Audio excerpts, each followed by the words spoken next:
What's going on, everybody? Mortem here, this time bringing you my review after 100%, well, minus like the 7 bugged achievements anyway, for 007 First Light. An espionage action-adventure trying to do a lot of stuff, mostly pretty successfully, albeit with a few nuisances along the way. But before we dive into all that, to get my usual stuff out of the way, I review games after 100% all the time to set me apart from other reviewers on the platform, and while that does include the achievements, it also includes a lot more than that. There's a link below covering everything I go over, and my Steam profile is public and linked below as well. But a couple other things I need to mention. While this is coming out after the game's release, I did wind up receiving a review key for this the day the game launched, so I didn't get too much of a head start, but I was able to play it in the one-day early access period that it got, courtesy of a review key provided by IO Interactive. Now, I did mention right there at the beginning that there are no less than 7 bugged achievements, and with this being a 007 title is a little funny, I will admit. However,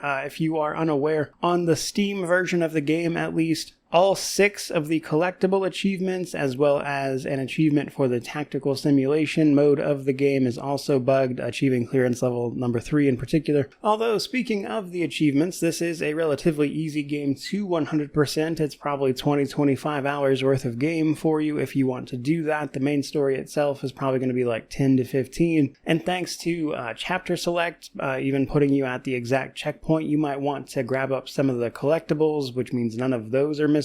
Means you can basically play through the story, then use chapter select to go back and grab any of the collectibles you may have missed, and then you only have to play a little bit of the tactical simulation mode to get 100%. So other than the achievements being bugged, it's not a difficult task, as it's a relatively short title. With that said, let's talk a little bit about the rest of this game as a whole. So this game bills itself as an espionage action-adventure, and with IO Interactive behind the wheel, they are of course behind the Hitman titles, which share a lot of DNA with what this game is all about at the end of the day. A lot of similar gameplay, however, the main story of this one is much more of a linear experience. The game does have like challenges and things to get you to explore some of the different avenues of approach through individual sections, but it is still definitely going to all lead you to the exact same place. There is still some of that fun to be found in just like exploring different ways through a given situation. However, the game is more on rails than it might initially try to lead you to believe. And where I think it explicitly drops the ball a little bit is that some of the gadgets you get to mess around with are less than appealing. There's one called the laser strap, which gives you a little laser that you need to break things like padlocks and stuff. You get options for gadgets to bring into missions, but that one's pretty much required because it's the only way to do that, which means you're actively locking yourself out of content if you don't bring that one with you. And then there's little stuff in like how the NPCs and whatnot react to your presence, if at all in some cases. There are some spots at the fringe basically where I think the game could do a better job of being reactive, but I also don't think in the context of the story they're trying to tell you that it's the biggest deal in the world. I also want to point out that besides the story, it does have an alternative game mode called TacSim, where you can go through escalations, which are basically just a series of challenges, alongside operations, which are basically little mini missions that you'll go through, try to gather up something, and then escape in if you just are particularly enamored with the gameplay and want a little more out of it. But even then, there's not as much there as I would have liked. But with that stuff said, let's go ahead and get to detailing here. Starting with the technical state. How's this game running? For me, it ran pretty well. I downloaded the driver for it right after the game released, but even then, I did get a handful of crashes here and there. Crashes were the biggest problem. There were like 3 or 4 of them across, again, roughly 20-something hours. And then the other thing I wanted to mention is that sometimes during the big action sequences, you would see some stuttering or a little bit of freezing, but that was pretty much it as far as my experience goes. Looking through the initial user reviews for this title, some people have mentioned having trouble getting the game to start, alongside some progression bugs and things, and I didn't experience those personally, but the potential is certainly there, I suppose. Moving on a little bit to difficulty. When you fire this one up, you have the choice basically between easy, normal, and hard. And what these affect are basically your health, the incoming damage from enemies, as well as your resources. In order to use things like your gadgets, you have to gather power sources or chemicals from the environment, and how readily available those are is affected by difficulty as well, in terms of like how much of it you use.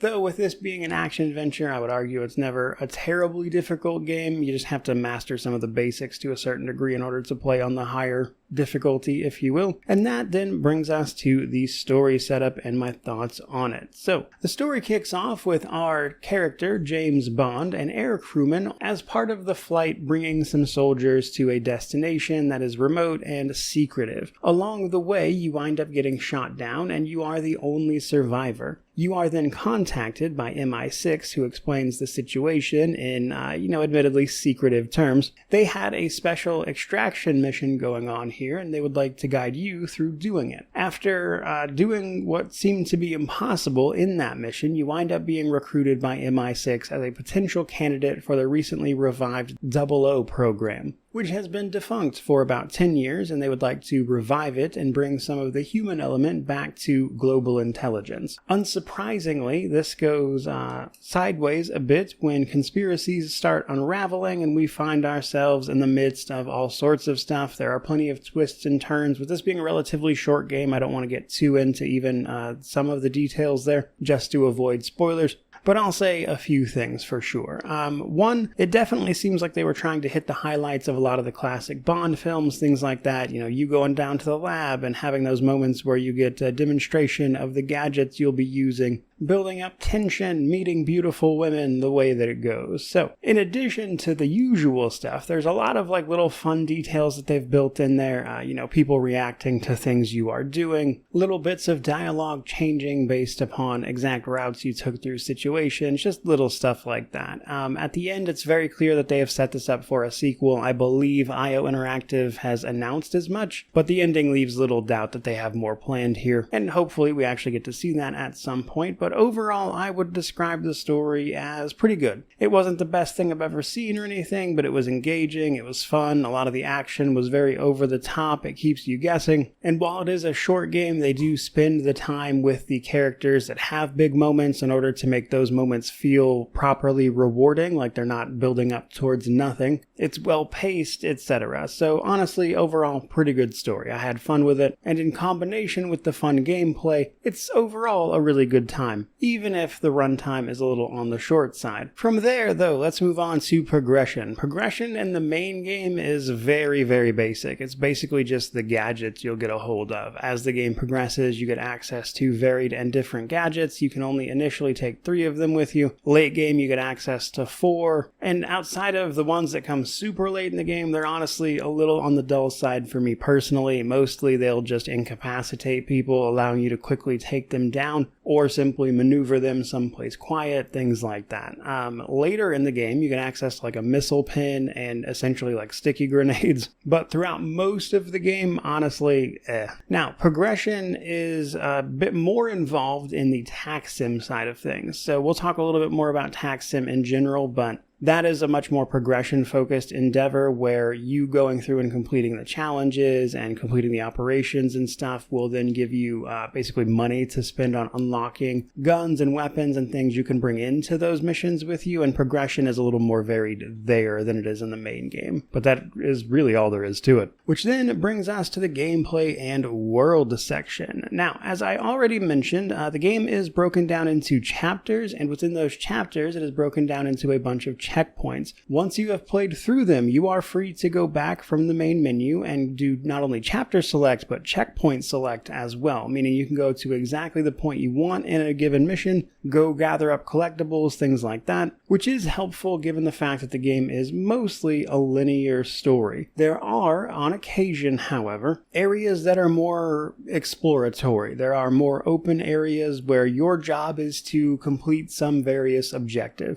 In one of the earlier ones, you simply need to make $100,000 and you have several avenues for doing that, and you're going to apply the gameplay systems given to you in order to gather up that cash. Other cases, we are simply investigating or trying to get to the bottom of where somebody went, something like that, and you have to, again, navigate those situations to find that.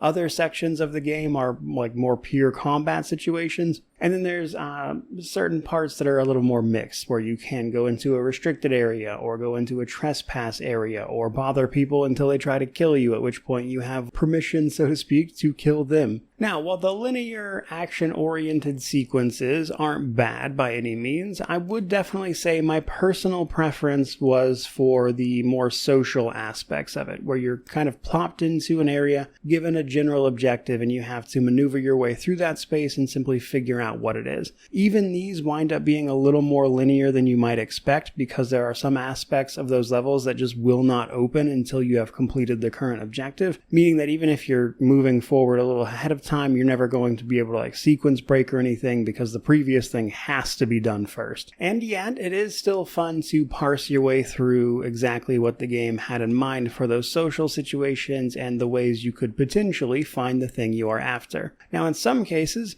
this is going to be stealth. You can take a more forceful approach, or even still, there are occasionally like social options. Via social engineering, you can engineer your way through. And where I was having the most fun with this game was being in those situations and just trying to like mess around and see what was possible to make happen. The game represents this in Mission by presenting you with challenges, some of which are also bugged, by the way. But the challenges largely just represent the different ways you might do something, and there's no real reward for them other than outfits in the TacSim mode. But regardless, your options are usually some variation of, again, just fighting your way in, convincing a guard to leave, convincing someone to let you into the space or ignore your presence there. If you get caught in that space, you may well be able to bluff your way past a guard temporarily by using information you've gained up to that point. And personally, I think that is where the game is at its best. There is a little more to it though, and it can be honestly a little hit or miss. So as part of our gadget system, we get access to a Q watch, which comes with a Q lens, which is more or less X-ray vision that will show you the location of enemies, as well as things you can interact with via hacking via that Q watch or using your gadgets on.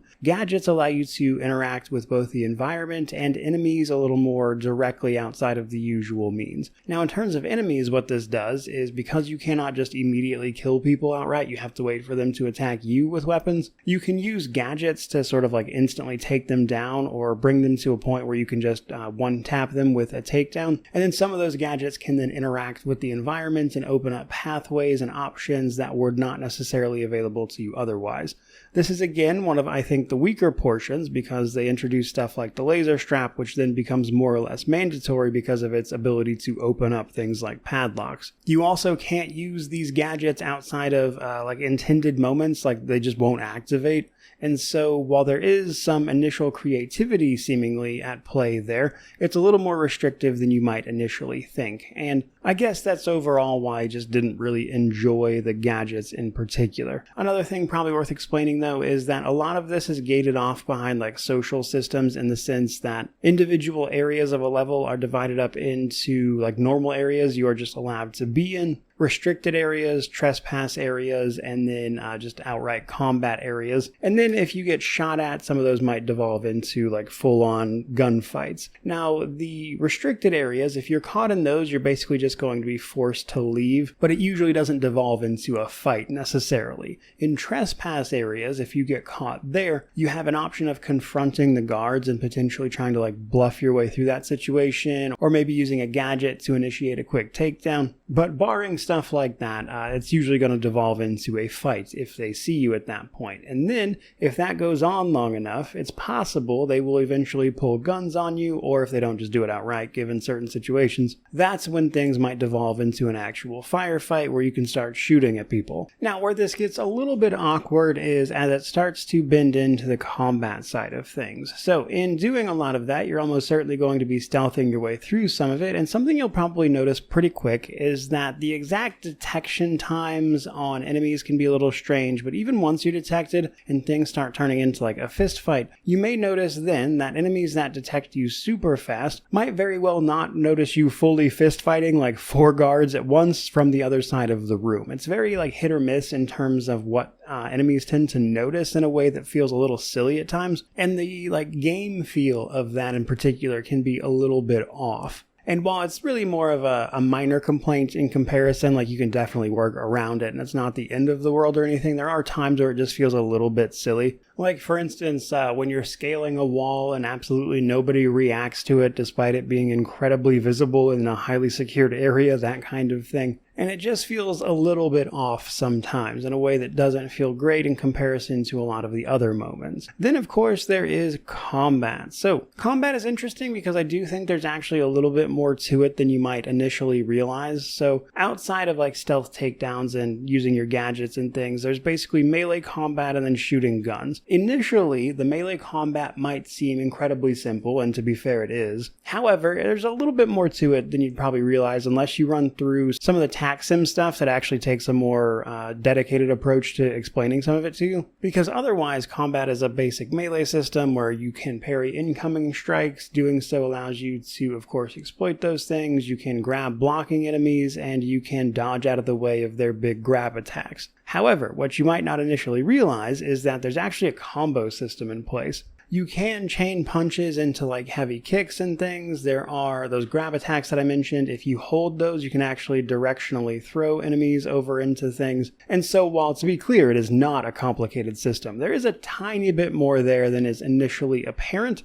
And it's mostly because the initial tutorial doesn't do a great job of explaining it, and then strangely the TacSim mode takes the time to actually go over exactly what those things are, which I thought was odd. Now, before an outright firefight breaks out, you are also probably going to be using your gadgets to assist you in some non-lethal takedowns. This can be just stunning enemies with stuff like the laser strap, hacking the environment to take out enemies in a way that is probably also still going to kill them, to be fair, and doing things that don't outright come to drawing weapons. Now, where this can be fun is you can take an advantage of like some of the positioning of enemies to do things like push them over ledges or get them crushed by things or simply have them blown to pieces, which is where your Q lens and some of that x-ray vision is especially helpful. Now, ultimately, it is almost certainly eventually going to devolve into a proper firefight at some point, and this is basically a simple cover shooter system, nothing revolutionary, very basic. You can carry a couple different types of weapons, a pistol, longer weapons on top of that kind of thing.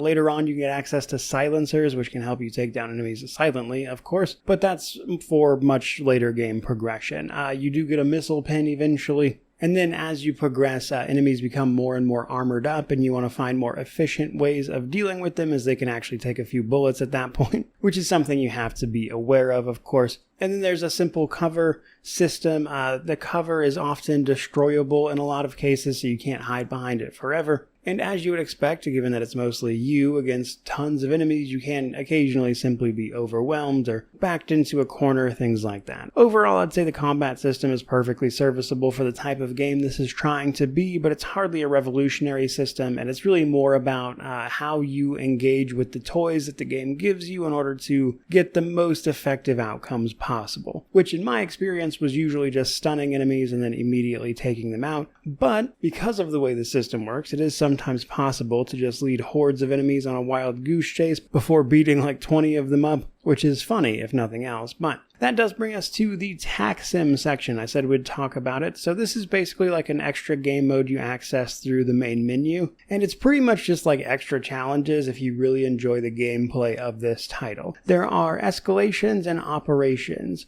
Escalations are tiered challenges where you're going to do what the game tells you to do, usually by teaching you about it first and then actually utilizing it in a given situation in order to complete a challenge. And then operations are a little more traditional, like challenge level type things where you'll be dropped into an area, told to go gather something up, and then exit out. There are challenges associated with these as well, and completing them earns you levels and intel, and intel in this sense is basically money that you can then spend on unlocking more guns and gadgets to use in these modes. There's not a ton of these overall, to be honest. I think there's maybe a couple extra hours of content here currently at most. But I get the feeling this is probably something they'll try to expand upon in the future if they continue to pump out content for this, but we'll have to see how that winds up panning out. But mostly I'd just say this mode is here if you enjoyed the gameplay in particular, as it provides some options and potentially even like modifiers and things that can change that experience a little bit for you. outside of just the main story. Which then brings us to the Steam Deck.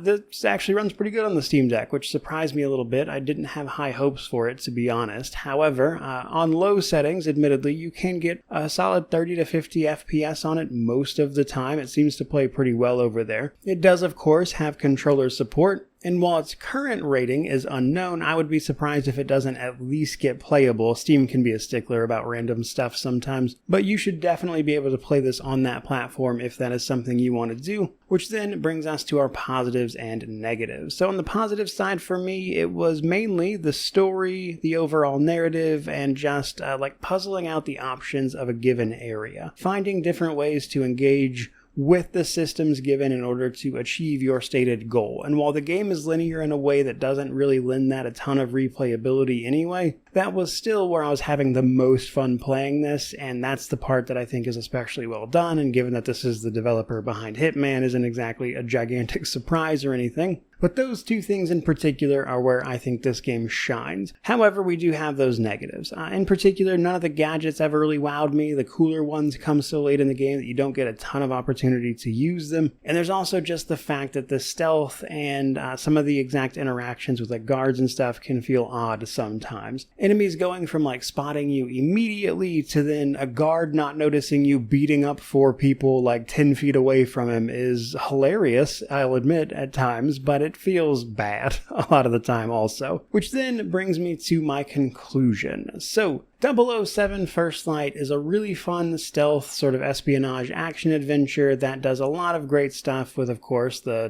007 franchise, but also a lot of IO Interactive's past work with Hitman and the like, and it creates a pretty great experience overall if you're willing to lean into it. And it's no surprise to me then that people have reacted to it so positively thus far. Now, I will say this is also a $70 game, and it's honestly kind of short for that price. And it leaves me with the conclusion that while this is a really fun time, I can't help but want more of it. But for a recommendation, I would basically say this game is a lot of fun. It is a little pricey, that is undeniable, and I think it mostly is a matter of finding it at a price that you're comfortable with. I had a great time with this, but I don't know that I would love to pay $70 for it, frankly. And so for most people, I think it's just going to be a matter of when you can pick this game up for a reasonable price point to you personally. But otherwise, it was a lot of fun, and if you play it, I hope you enjoy it. However, that is pretty much going to do it for today's video. Certainly hope you enjoyed it. If you did, by all means, like, comment, subscribe, all that YouTube jazz. But regardless of any of that, truly, just thank you so much for watching. I really do appreciate it. May you wander in wisdom and have an amazing day.